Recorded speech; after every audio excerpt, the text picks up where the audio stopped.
be sharing 10 tips for eco-friendly parenting, ways of reducing the impact of having children on the planet.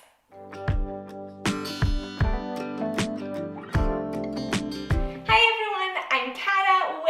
Welcome back to my channel.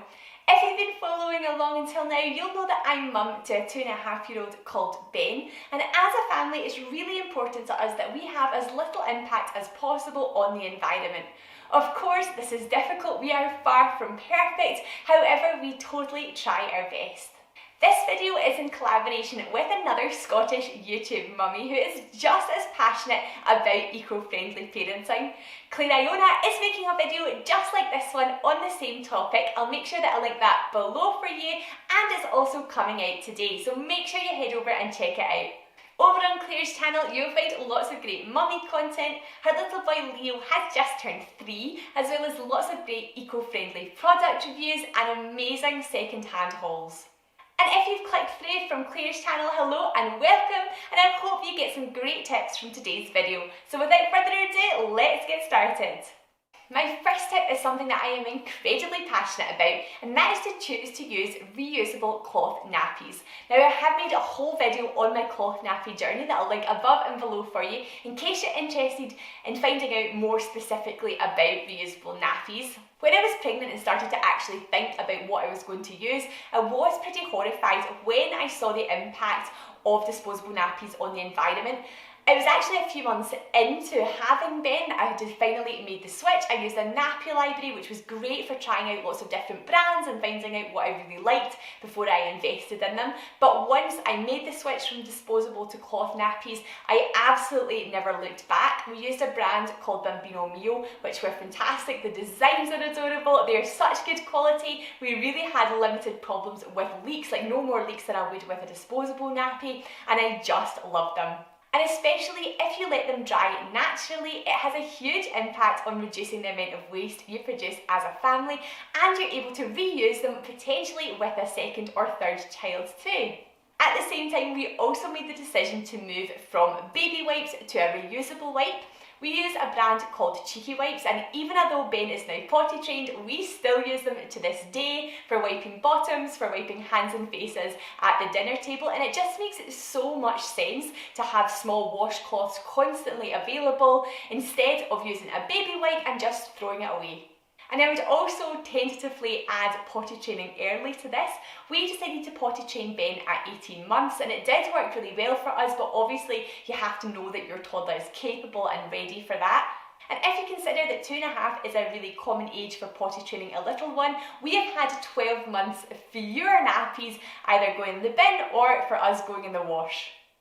My second tip is to consider getting some of the products that you need for having a little one second hand, especially in the baby and toddler stages when they just grow out of things so incredibly quickly. We're lucky enough that in our family everyone's pretty well spaced out, so we managed to get things like Ben's crib passed down to us from family members, but equally we also bought things either through things like Facebook Marketplace, Gumtree, and also in charity shops, which I think are absolute treasure troves here in the UK. Even Ben's cot was a second-hand purchase. It was a very expensive, very good quality one, which came to us with hardly a scratch on it, and it cost us an absolute fraction of the price it would have cost us new. And when you consider the fact that he was out of it before the age of 2, it's now sitting up our loft, I am so glad that we made that decision. When it comes to toys, I also really try to look for these second hand, especially if it's a plastic toy. And we have found so many things like mega blocks, building blocks, train sets that are all, again, still fantastic quality, and they are getting a second lease of life by us using them with our little one. And I guess the same applies when you are finished with these products. If you're planning on having more little ones, you can keep these things and reuse them, you can look for someone to pass them down to, or you can sell them. And then I would totally recommend investing in your child's toys wisely, making sure that they're toys that they will play with for a long period of time and aren't things that they're going to be given, play with once, and then they're going to sit in the back of a cupboard. I am super passionate about open-ended toys. I have made a whole video on that and I'll link that above and below, but an open-ended toy is essentially something that your child will play with in lots of different ways through the different stages of their development. And of course this is difficult when it comes to getting gifts and things like that, but I just make sure that when I'm buying something that I've consciously thought about what it is and where it's coming from.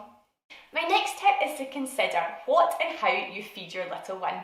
So when Ben was a really small baby, I did breastfeed him. Now, I know that is not easy. I had personally lots of struggles with that because Ben was nearly 2 months premature. We did not have an easy start with it, and I know that it's not possible for everyone. But if it is, that obviously has a brilliant environmental impact because you don't have the packaging involved with milk, you don't have all the plastic bottles, you also don't have all the chemicals involved with sterilising. And then when it came to weaning, we did baby-led weaning. Now this, of course, eliminates the need for the packaging involved with pre-prepared baby foods. It also just makes your life so much easier because you're just giving your little one, obviously, developmental appropriate parts of what you're eating. And I swear this is the main reason that Ben is such an awesome eater to this day. We did occasionally try out some purees. We made these ourselves just using a steamer and froze a lot of things in ice cube trays. We also got some just little pots that we could put our own things in when we were out and about, and we still use these now for things like raisins and seeds, little snacks that Ben's going to have so that we don't have to buy individually packaged like little packets of raisins and things like that. And then of course, trying as much as possible to keep the foods that we do eat as a family local and in season also has an impact. My fifth tip is definitely a little more unusual, but that is to not buy plastic crockery or cutlery for your little ones. Since Ben was weaning, we've gone straight to an open small cup. These are really thick glass, and he uses plates and now just small forks and spoons just like we do. I think there are quite a few benefits of doing this.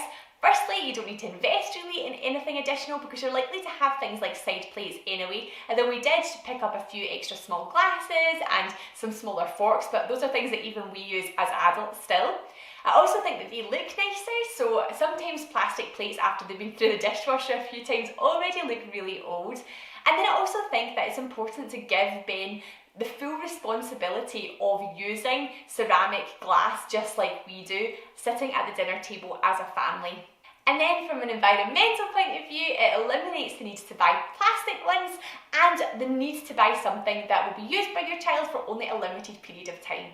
The next tip is a biggie and something that if you are a regular viewer, you will know I so believe in, and that is just getting your little one outdoors and really teaching them the true value of nature. So firstly, we help Ben to respect nature by making sure that he is gentle with any bugs or animals that we find, that he learns about them, and even that he's involved in a little bit of litter picking, which is something that Thomas and I are pretty passionate about and do anyway. And then we can also take that a step further in learning about nature. So we do quite a bit of foraging as a family for berries and mushrooms. We also grow some foods together, which again is just such an awesome learning experience for toddlers. And so my seventh tip leads on from that, and that is to give your child some responsibility from an early age for some of the things that you do at home to be environmentally friendly. So for example, recycling is something that is Ben's responsibility. He loves to sort rubbish, so when we give him something, he will know whether that goes into our general waste, our food recycling, or our general paper plastic recycling. But even giving them the responsibility of things like turning off a light before they leave a room. When they're really small, you're obviously going to have to lift them up to do that, but that sets off really good lifelong habits. And number 8, I would recommend using a small bath even when your child is a little bit older to reduce the amount of clean water you're using. So we have a stock of foldable bath which says it goes up to the age of 4. I'm not sure if that will be the case because Ben is definitely filling it now, but for the past 2 years he's been having his bath in our smaller baby bath. This has meant that our baby bath has had so much use. Ben still loves it. Bath time is definitely fun time, and it's something that we'll continue to do for as long as it still works for him. Moving your toddlers over to showers can also still be lots of fun, and again, it's a great way to save water. My 9th tip is to invest in products which grow with your child. Now often this means that they are more expensive to start with, but ultimately they are so worth the initial investment. One of the best examples of this for us is our Stocka high chair. So this can be used from right when you have a weaning baby with an insert, and now it's just like a higher chair that sits at our table. It's adjustable, which means that even I can sit on it sometimes, and it fits our table and fits Ben when we need it to. And other examples of things like this are car seats, which again can be adjustable to grow with your children, or even Ben has a set of waterproofs that are ages 2 to 5 and have clips and things like that so that they have longevity. And my 10th and final tip is just to set a good example for your child and be really mindful of everything that you do, especially when it comes to products, because the products that people use in their childhoods tend to be products that they use throughout their lives. So things like making a switch to bamboo toothbrushes or soaps around your house are things that are likely to continue with them for life. So I think my overall recommendations for today would be make the environmentally friendly switches where you can, keep it thoughtful and keep it minimal. I'm really hoping that that's given you some inspiration and a few ideas for things that you could do to make your parenting a little bit more eco-friendly. And if you have any more ideas, I would absolutely love to hear them below in the comments and learn from you too, because we as a family still have a long way to go.